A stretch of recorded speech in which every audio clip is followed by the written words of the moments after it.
Persiapan Asian Games 2018 terus dilakukan oleh Sumsel dalam mensukseskan event akbar, salah satunya selalu berkoordinasi dengan Inascope untuk melengkapi dan menambah venue yang belum cukup dan bersertifikasi.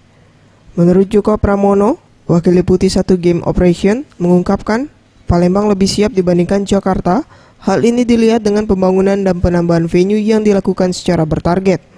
Dari hasil kunjungannya di Komplek Olahraga di Jakabaring, semua venue yang digunakan dalam cabur Asian Games harus dilakukan tes event yang berlangsung di bulan September. Hal ini guna mengukur kemampuan SDM yang terlibat serta kekurangan teknis selama dilakukannya tes event. Laporan kita kemarin, minggu yang lalu kan kemarin Deputi 1 udah kesini dalam kelompok kecil. Kami laporkan pada pemimpin Inascope mengatakan bahwa Palembang lebih siap dari Jakarta. Jelas, itu ada tujuan kita berbuat begitu, supaya kita goyang Jakarta. Jangan enak-enak aja. Palembang sudah lebih siap, meskipun memang masih ada tiang panjang dan sebagainya. Ia menambahkan, untuk anggaran penyelenggaraan sudah dikucurkan dan tugas tuan rumah segera melakukan penambahan dan perbaikan sarana penunjang, mengingat pelaksanaan Asian Games yang semakin dekat. Farel Disatria, Sriwijaya TV.